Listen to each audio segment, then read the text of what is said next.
Цей татарин постійно там виїжджає на хайпі, второсортний режисер. Я спочатку так рахую до 1000, ну, щоб одразу матом не казати. Головними ворогами держави України були Румунія і кримські татари. Як це зрозуміти? Є люди, які отримують з цього гешефт. Представники мого народу, ми всіх їх знаємо, поіменно знаємо. На все воля Всевишнього. І почнемо якраз з них. За свої переконання треба іноді стріляти. У мене чітке враження, що виконуючи владі якісь тотальні вороги просто сидять. Цих персонажів разом з тим, хто в Кремлі, теж не буде. А ми будемо. Вітаю, шановні друзі, це «Камін-аут». Мене звати Лариса Волошина, а до студії в гості до нас завітав Ахтем Сеїтаблаєв, український режисер, актор. Пане Ахтеме, вітаю вас. Доброго дня. Перше питання, от мені було цікаво, яке з амплуа вам більш до вподоби, актор чи кінорежисер? Ну, якщо казати з точки зору до вподоби, або комфортніше, скажімо так, то, звичайно, річ у якості актора. Мені щастить, дякувати Всевишньому, я потрапляю на майданчик або до співрозмови, або до співпраці з чудовими режисерами і з дуже класною командою. Зазвичай так відбувається. І тому ти відповідаєш тільки за свій шматочок праці. На тобі немає такого тягаря відповідальності за все. І тому комфортніше так в якості актора. Якщо казати про драйв, про наповненість життям, про те, що ти, нібито щось вирішуєш, принаймні тут на майданчику, і тут на твоїх очах відтворюється той світ, про який ти мріяв, ти іноді відчуваєш себе так зухвало, трохи деміургом. Так от, якщо казати з точки зору такого життєвого драйву, то режисером.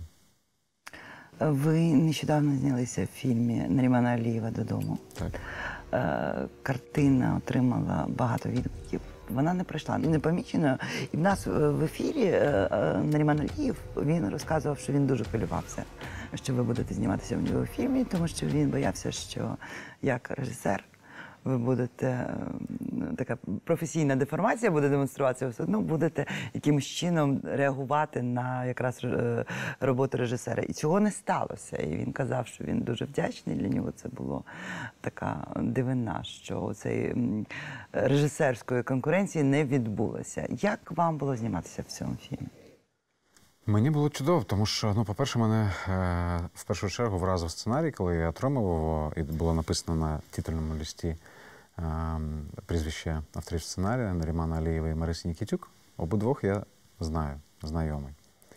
Не те, щоб дуже близько, але ми знайомі.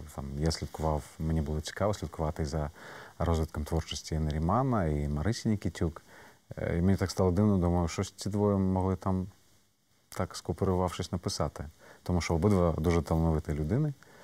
І коли я відкрив сценарій, я прочитав його одразу. Таке зі мною відбувається не часто. Я багато читаю взагалі, сценаріїв тим більше, тому що професія така. І він мене вразив з багатьох причин. В першу чергу, я ніколи цього не приховував, де і навіщо, власне. Тому що кримський татарин і ця тема повернення, одвічного повернення людини, в даному випадку кримського татарина, до своєї батьківщини, намагання, принаймні, повернутися. Стосунки батька і сина, вони мені знайомі, вони певною мірою нагадали мені мої взаємовідносини з моїм батьком. Вони, дякувати Всевишньому, не такі драматичні, як на території цього сценарію, але в деяких своїх таких рисах нагадали. І те, що мене особливо вразило, те, що ця історія, яка розпочинається як така доволі локальна історія однієї патріархальної кримсько-татарської родини, вона всередині себе виростає в щось набагато більше, в історію, яка буде зрозуміла, як на мене, будь-кому, будь-де. І те, що цей персонаж жорсткий, доволі часто, скажімо так, не зовсім адекватно реагуючи на оточення, на події, які відбуваються, на людей, скажімо, трохи занадто емоційно, скажімо так, занадто жорстко. Але ти його розумієш. Принаймні, я його розумів, тому що я бачив зсередини, що відбувалося і з моєю родиною, і з моїм народом, і ця багаторічна історія захисту себе, своїх рідних, своїх переконань, своєї мови, своєї віри, своєї мрії про те, що ти повернешся до Криму. Власна річ, взагалі відстоювання того, що ти є.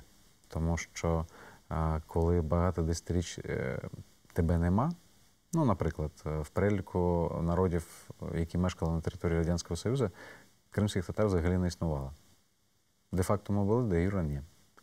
Коли багато років ти чуєш іноді, в моєму дитинстві це було не так часто, але я в 4 класі теж почув на уроки історії, що, наприклад, звільнення Криму під час Другої світової війни відбулося б набагато краще, якщо б не тотальна зрада кримських татар. І от цей бекграунд, власне, ти розумієш, чому людина намагається, ну, нібито побудувати такий захисний мур від усього світу для того, щоб захистити своє. І іноді це набуває таких доволі жорстких, іноді навіть жорстоких таких рис. І особливо болюче те, що воно відображається в першу чергу на рідних людях. Ну, як завжди і буває, зазвичай. Але те, що автори сценарію дали йому наприкінці фільму можливість попросити пробачення і бути пробаченим, ну, взагалі мене добило. Фільм називався «Додому», і це дуже вірно. Ви говорите про те, що це нескінчений шлях додому, безкінечне повернення. Але чи є дім? Тому що це окупована земля. І оцей момент, як саме ціль повернення. А що робити з тим, що люди, які повертаються, вони постійно мають рахуватися з іншими, хто претендує на господарювання. В даному випадку, в цьому фільмі, цікаво, що там немає акценту на окупацію. Там показано це як фон. Ну, власне, ця історія, можливо, неможливо, вона сталася саме тому, що відбулася окупація. Тому що саме з Криму почалася війна на Донбасі. І ми ж з вами добре знаємо, що і першими волонтерами, ну, в тому розумінні, да, в якому ми зараз під час війни розуміємо, були кримські татари, які підтримували українських військових, які були заблоковані в військових частинах в Криму.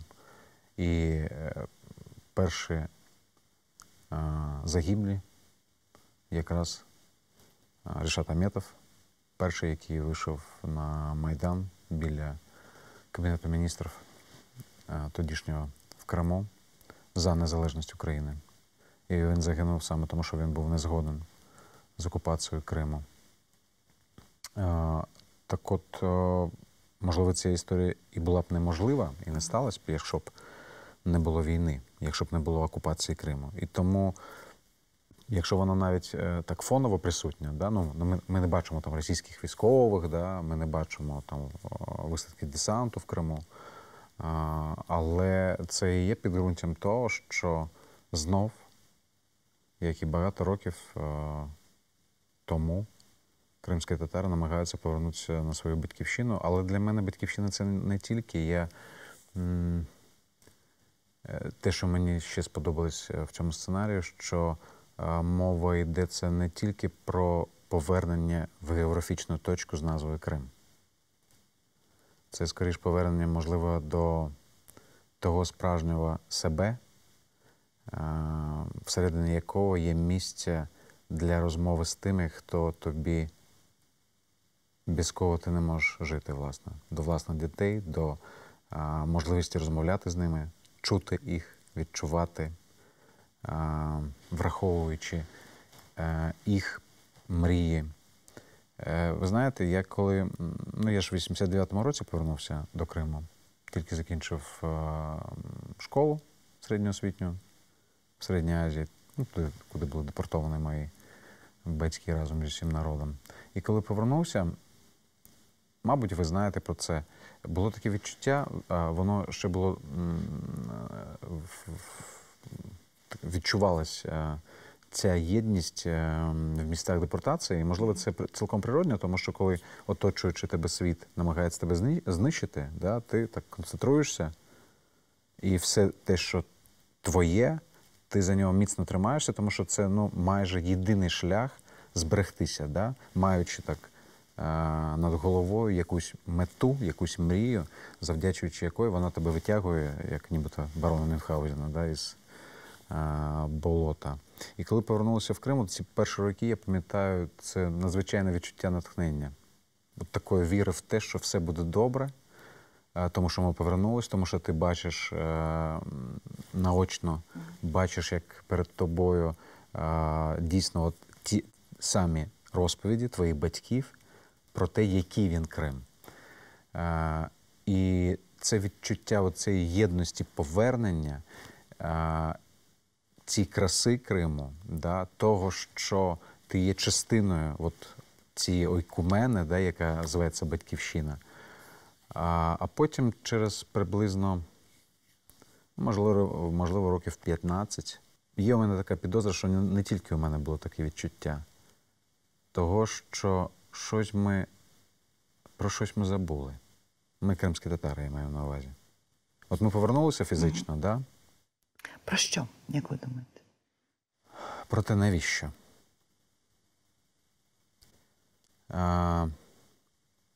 У мене було відчуття, що ми, в цілому, так, це природне прагнення людини жити гідно, да, там, з точки зору і матеріального там, світу, да, і заробляти для того, щоб і твої діти були нагодовані, там, ну і так далі, так далі. Ну, цілком природне для кожної людини таке намагання. Але щось у мене було таке відчуття, що ми занадто захопилися цим. І це, кримські татари, поважаючи всі інші народи, дуже працьовита нація. І тому що це теж така пам'ять, да, про те, що не потрібно ні на кого надіятися. Потрібно, щоб навіть якщо ти там працюєш на якоїсь там керуючій посаді, все рівно город у тебе є. Я пам'ятаю свого батька, у якого вже, коли мені було 14-15 років, батько був керівником власної будівельної компанії. Власне, він непогано заробляв. Але город у нас був такий, що я врожаю яблук вистачало до наступного врожаю. І я ніколи не мог зрозуміти, навіщо. А потім, коли ми розмовляли, він казав, що не треба ні на кого сподіватися. Якщо так станеться, ніхто нам не допоможе. Це філософія виживання. Так, так. І мені чомусь здалося, що ця філософія виживання стала головною тоді, коли, можливо, потрібно було вже думати на 2-3 кроки вперед. І в мене було відчуття, що ми забули про головну мету, що народ, можливо, є народом не тільки тому, що він живе на землі, на якої він зародився, да, власне, а що він робить все для того, щоб кожне наступне покоління, воно було таким, яке рухає взагалі і твою свідомість, і твою культуру, власне, твій народ разом з тим вперед. А це що? Це вчені, це митці, це лікарі, це юристи. Ви говорите про таке відновлення народу, про цінності вже розвитку і про те, що без еліти неможливо взагалі втвердитися. Тобто, що треба виходити за межі етносу і вже повертатися. Треба мати інструментарій навіть хоча б для того, щоб проговорювати навіть хоча б те, що болить. А хто буде це проговорювати? Тільки мітингами? Ні. А де ж представники влади? Да? Де ті, хто може там іншими інструментаріями, іншими засобами проговорювати принаймні хоча б самих себе? Щоб зняти фільм «Хайтарма», я 11 років шукав гроші. 11 років. Допоки не знайшовся кримський татарин, на той час бізнесмен, який мешкав в Москві, Ленур Ислямов, якому також було цікаво зняти кіно. Ми домовилися і почали це робити разом. І зробили врешті-решт. Для російського лобі в Криму вихід цього фільму був шоком. На презентації було висловлювання російського консула Андрієв, мені здається. Андрієв, коли він сказав, що він висловився. По-перше, була заборона російським громадянам ходити на це кіно. Ну, це ж Російські почалось з військові. того, що прилетіли 9 гостей з Москви. Там друзі, бойові побратими і учні Амітхана Султана. Всі герої або Радянського Союзу, або Російської Федерації. Там, ну, якщо я не помиляюсь, там звання нижче полковника не було. Генерали, генерали-лейтенанти. І він заборонив, да, їм, ну я не знаю, що він там казав, 7 з них не прийшли на прем'єру, яка відбулася 17 травня в Сімферополі, але 2 прийшли. Він навіть не дивлячись фільму, це сказав, і коли наступного дня відбувся мітинг біля консульства Російської Федерації в Криму, звичайно річ, прийшли кримські татари тільки. А потім, коли журналісти запитували у цього Андрієва, а чому так? Він почав розповідати, як саме повинні були кримські татари зняти фільм. Повинні були зняти серіал, в якому буде 18 серій розповідатися про те, як зрадили кримські татари батьківщину і всіх навколо. И 2 серии так хай знімають про депортацию. Запомните вот следующую формулу и всегда ее вспоминайте. Это трагедия советского народа, а не крымско-татарского народа. Депортация – это трагедия советского народа, каких еще было много в тех героических усилиях по обеспечению великой победы в той войне. Может быть, следовало бы сначала посмотреть? Нет, не следовало. У меня нет ни времени. Не спорьте со мной, как пытаетесь спорить. Для меня нет необходимости его смотреть. І не кивайте понімаючи. На ваш погляд, це була його особиста позиція чи позиція Російської Федерації? Це особиста позиція, яка мала під собою дуже міцне підґрунтя взагалі російської, кремльовської позиції.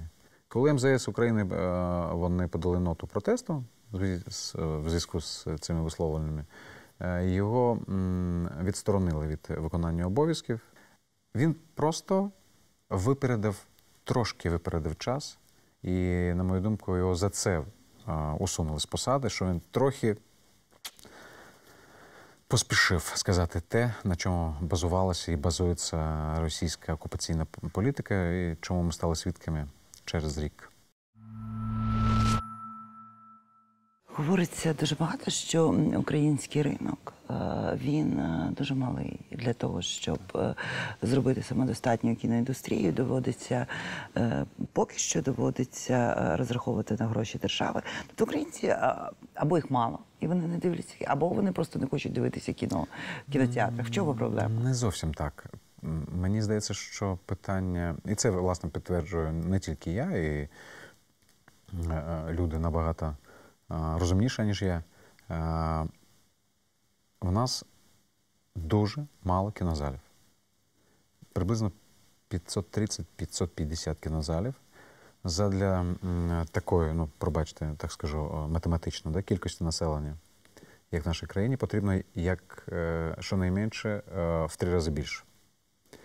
В першу чергу, в невеликих містечках, і справа не в тому, що треба будувати надсучасні кінотеатри, там, з надсучасним, дуже коштовним обладнанням. Можна робити там кінотеатри, в яких буде демонструватися там бюджетний варіант. При цьому якість для глядача не буде такою, там, коли ти там все навкруги тебе там звучить як треба. Але, принаймні, це буде доволі висока якість. Але для цього потрібно зробити дуже суворим і діючим такий інструментарій, як авторське право.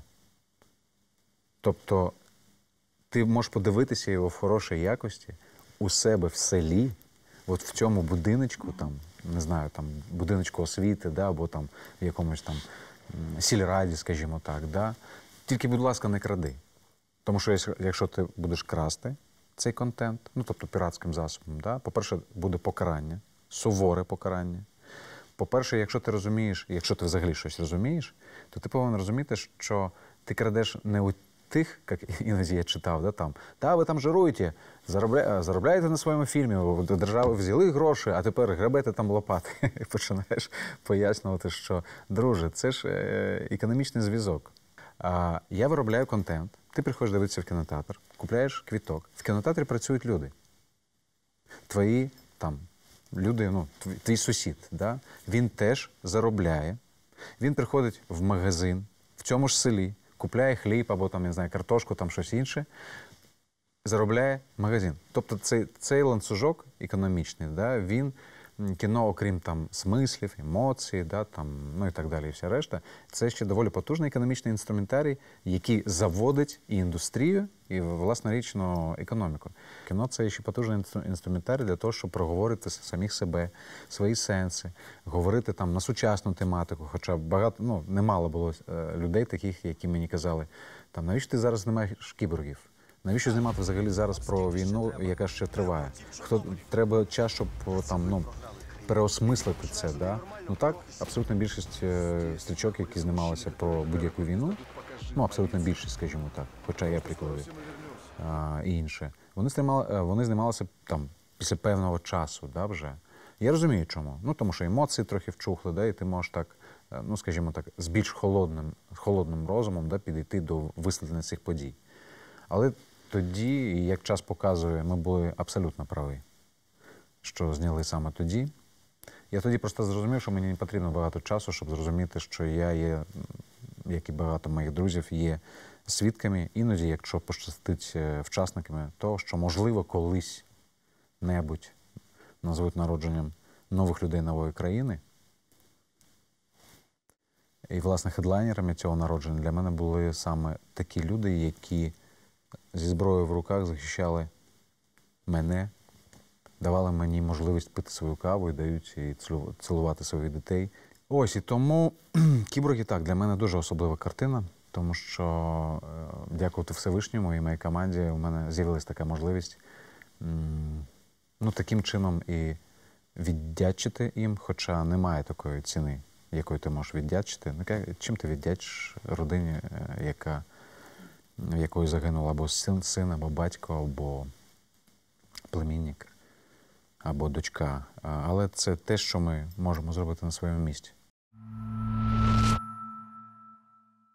Я хотіла спитати от якраз про це бути поза конфлікту, поза болю і всередині. Нещодавно була величезна така дискусія щодо того, що в окупованому Криму знімаються фільми.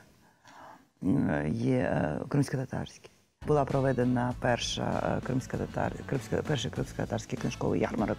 І виявилось, навіть вийшла така дискусія, коли з одного боку Лілія Буджурова пояснювала, що, слухайте, ви сидите в Києві і не розказуєте нам, як нам берегти свою мову. А з іншого боку, тут теж була позиція про те, що неможливо це робити в окупації, чи не є це сприянням або співпрацею з окупантами. Як ви відноситесь до того, що в Криму люди продовжують співати, знімати кіно, розвивати мову, писати книжки? Саме кримські татари намагаються бути поза політикою. Тому що тут це не завжди розуміється. Я порадив тим, хто так каже, хоча б на день з'їздити в Крим. Просто з'їздити в Крим і побути в умовах в таких, в яких, наприклад, є мої батьки, які не хочуть виїжджати з Криму. Скільки б разів я їм не пропонував це, вони кажуть, ні, ми не поїдемо, хай вони їдуть. Не для того ми 50 років поверталися до Криму. Це таке важке питання, тому що якщо ти працюєш в державній установі, хочеш ти того або не хочеш, ти все рівно комунікуєш, да, з окупаційною владою. Я теж багато над цим розмірковував. Окей, припустимо, закриємо ми Кримсько-татарський музично-драматичний театр. Не будемо взагалі не співати, не ставити вистави рідною мовою. Чи буде у кримських татар осередок культури, в якому вони зможуть почути свою мову, побачити свою драматургію? Чи є в нас кримсько-татарський театр за 6 років на території материкової України? Чи є в нас кримсько-татарська школа на материковій Україні? Щось я не чув. Чи є в нас таке місце в Києві або під Києвом, куди б, скажімо, будь-який громадянин, будь-яка людина, турист, не турист, міг би приїхати, скажімо, якийсь там ландшафтний парк, який би нагадував наочно нам Крим. Не тільки через біль, да? А через те, що щоб ця емоція от, того Криму, да, який зараз відібрали, але він є. Він з нами тут поруч. І він, нам є нагадування, є частина болю, є частина реальності, да? І є от той самий омрійний Крим, ну, заради чого там працює, наприклад, там і наш Кримський дім, да? В надії, що ми допомагаємо створити, так ми зухвало думаємо, допомагаємо відновитися або з'явитися от тому майбутньому українцю, в широкому сенсі цього слова, політичному українцю, да, який буде добре освічений, чітко розуміючи, де його земля, де його небо, да, відкритий світу, але при цьому з власною ідентичністю, з чітким розумінням, що за свої переконання треба іноді стріляти. Так, треба іноді стріляти. І тому, коли мені кажуть, там, чому там кримські татари там не підняли там повстання? Да? Я спочатку так рахую до 1000, ну, щоб одразу матом не казати. І потім починаєш запитувати. Знаєш, скільки військового контингенту української держави було в Криму? 20 000. Окей. Скільки зрадили присязі? Знаєш? Майже 90%. Скільки працівників СБУ зрадили присязі, знаєш? Майже 100%. Майже 100%. Знаєш, яка була воєнна доктрина України, держави України майже до 2014 року? Це не я кажу, це кажуть українські військові. І не просто кажуть, вони це документують в фільмі. І цей фільм є документальний, знятий саме українськими військовими під час окупації в Криму. І зсередини, і ззовні. Головними ворогами держави України були Румунія і кримські татари. Військова доктрина держави. Один із головних ворогів – частина твого народу. Як це зрозуміти? Я не знаю. От я не маю права, будучи тут в Києві, не маючи можливості поїхати в Крим. Ні, я маю можливість поїхати в Крим, не маю, скоріш за все, можливості не буду виїхати потім з Криму. І мої батьки забороняють мені приїжджати. Я знаю чому, тому що вони бояться за мене. Я не знаю, скільки в мене права казати робив от так, от так, от так і от так. Але під час існування Радянського Союзу у кримських татар був один осередок культури. Один. Ансамбль танцю і пісні «Хайтарма». Одним із засновників, який був мій рідний дядько Демусіч Налбантов, рідний брат моєї матері. І саме завдячуючи, багато в чому завдячуючи існуванню цього ансамблю, була збережена музикальна культура, культура побуту, костюму, музиці і танцю. Я не можу сказати, принаймні я не бачив колаборації кримських татар, навіть працюючих в державних установах, такою, яка би висвітлювалась на якихось там загальнодержавницьких так званих подіях в Криму. Я не знаю, яким чином вдається моєму народові і зберігатися, і не вступати в таку плотну кооперацію. Звичайна річ, є люди, які отримують з цього гешефт, представники мого народу, ми всіх їх знаємо, да? І поіменно, в тому числі, поіменно знаємо. Я маю сумнів, що, скажімо... Що вони співають або зберігають мову. Так. А ми їх знаємо поіменно. І на все воля Всевишнього, і почнемо якраз з них. Ваша робота над фільмом за п'єсою Олега Сенцова «Номери». Ви спочатку не хотіли за нього братися, пояснюючи те, що ви дуже були зайняті. Була дуже цікава. І робота, ви були співрежисером. Фактично Олег Сенцов був режисером, і робота велася по переписці, ваша комунікація. Через переписку він якимось чином це. Було цікаво його реакція, коли він на першій прес-конференції, коли він вийшов, був звільнений, і прес-конференцію, яку він давав в Києві, його спитали про фільм «Номери», він відмовився говорити. Я благодарен всем тем людям, которые приняли участие в нем. То есть они сделали очень много, я им очень благодарен, но комментировать его я не буду, так будет лучше для всех. Вам не нравится то, что вы видели, или... Вы меня услышали? Що відбулося? Ви говорили про те, як Олег сприйняв цей фільм «Номери»? Ну, скажімо так, він дуже тепло мені подякував за те, що ми зробили цей фільм. Дійсно, ми знаходились в тісної такої співпраці через листування. І дійсно я не хотів знімати цей фільм. І я погодився знімати цей фільм тільки з третьої спроби продюсерів. Тому що я розумів, що, по-перше, ми з Олегом працюємо на різних жанрових територіях. Я більш працюю на території глядацького кіно, Олег все ж більше працює на території авторського кіно. По-друге, в мене був такий вже гіркий досвід з кіборгами, коли деякі кіноведи, не всі, я дуже поважно, з величезною повагою відношуся до людей, які допомагають нам осмислити, що ми, власне, робимо. Я маю на увазі кінокритиків і кіноведів.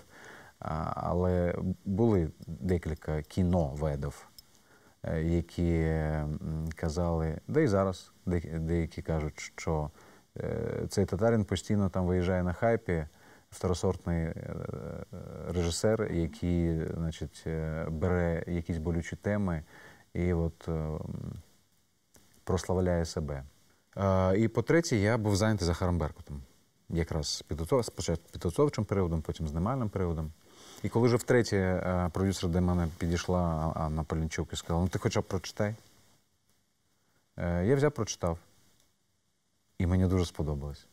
Я звернувся до Олега, розповів йому про своє бачення того, що мене зачепило, і яким чином я би хотів там втілити це. Але наполіг, щоб моє прізвище стояло поруч з прізвищами інших режисерів, і хай Олег сам обирає, хто буде знімати. Тому що я чітко розумів, що після цього почнеться, що там знову цей татарин пробрався там стежками до Олега і зробив. Ви говорили з ним про те, чи сподобалося йому вже кінцевий варіант? Я знаю його результат. Як? Я знаю. Йому сподобалось, коли він отримав фільм в розкадровці. Я маю на увазі фото, тому що у нього не було можливості дивитися відео, ну, фізично не було можливості. Він написав листа, що йому дуже сподобалось. І я свідомо йому тоді сказав, що до початку знімального періоду, що Олег, які б у нас не були там сперечання, а вони вочевидь будуть, тому що два режисери, тому що група тут, співрежисер головний там. Ми всі, певною мірою особистості, за своїм баченням всього.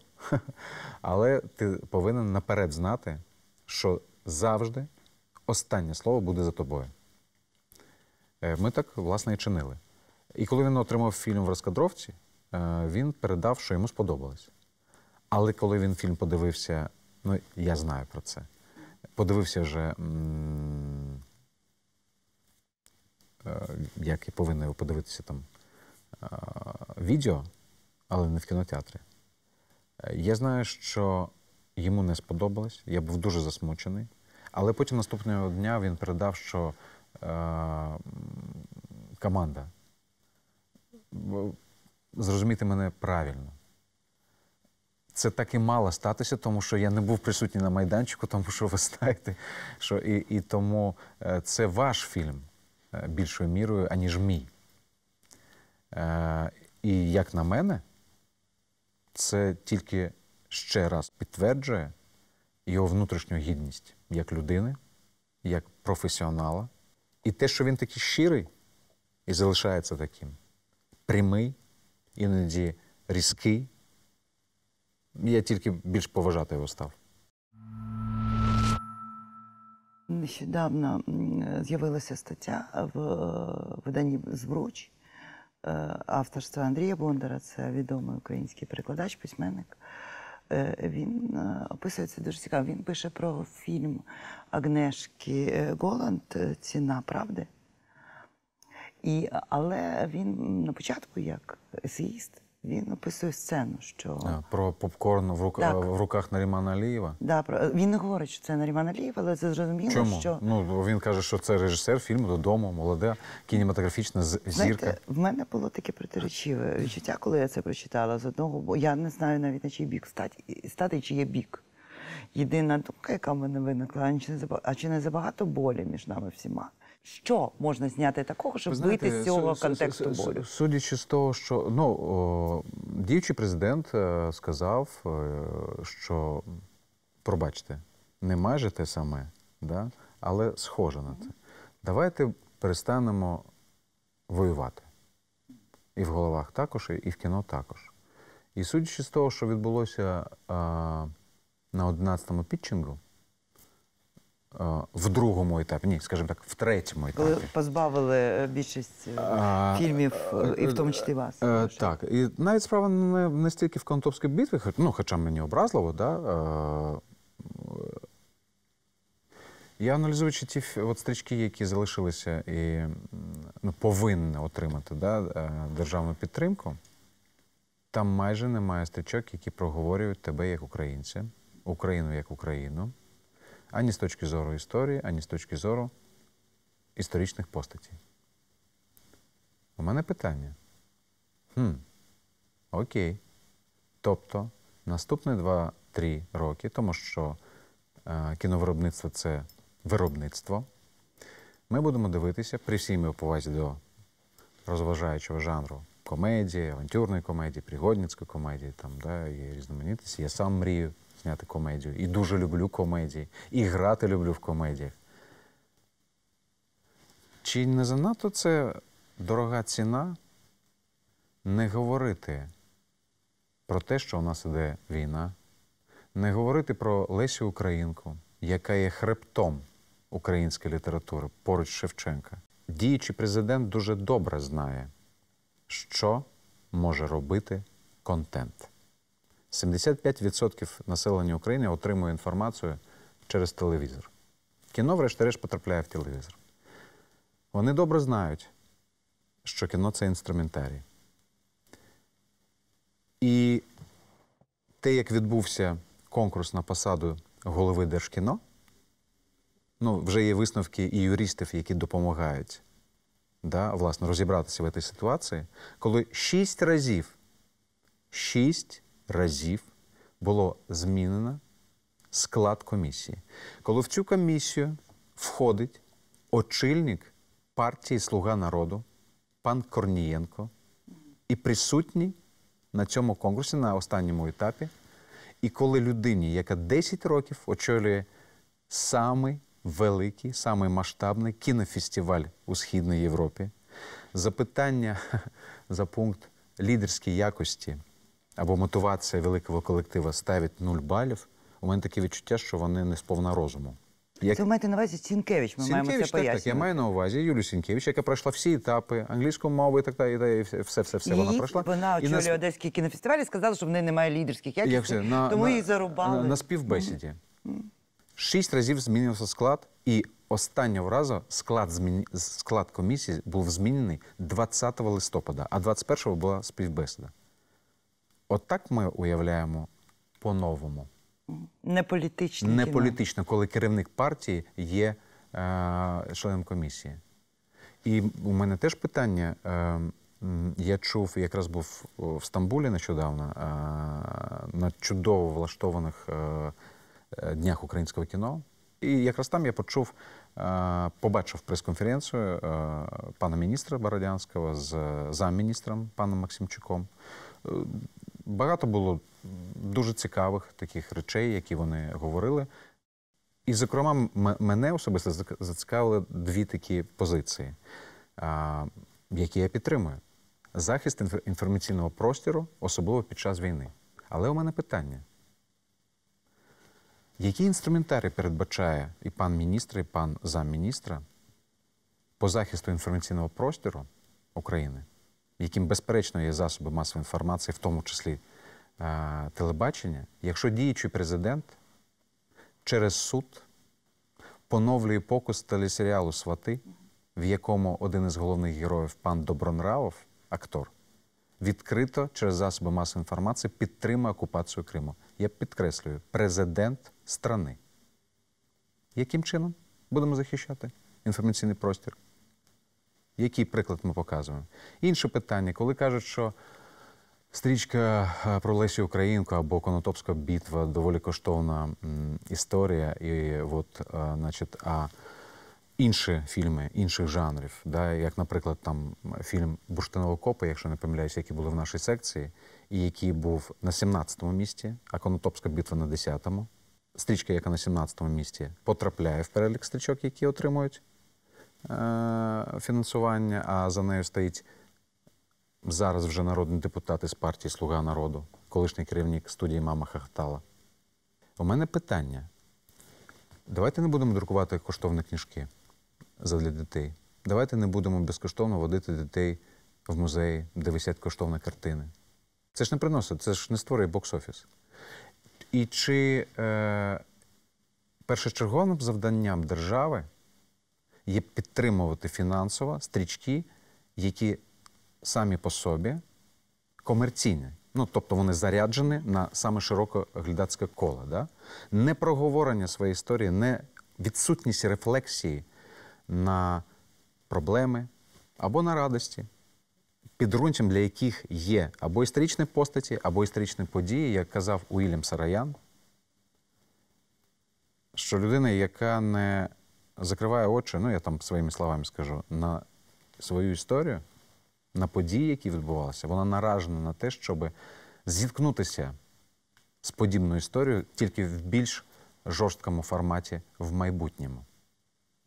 Коли я на все це дивлюся, у мене чітке враження, що в виконуючій владі якісь тотальні вороги просто сидять. Але вони погано вчилися і погано знають історію. Тому що Російська імперія 300 років намагалася знищити і українців, і кримських татар. Її давно вже немає, а ми є. І радянська влада 70 років і голодомором, і депортаціями нас намагалася знищити. Її теж немає, а ми є. Цих персонажів разом з тим, хто в Кремлі, теж не буде. А ми будемо. І українське кіно в тому числі. Дякую, пане Ахтеме. Дякую. Це Ахтем Сейтаблаєв, український режисер, актор. На цьому я з вами прощаюся. Дивіться нас наступної суботи о 20:20. На все добре.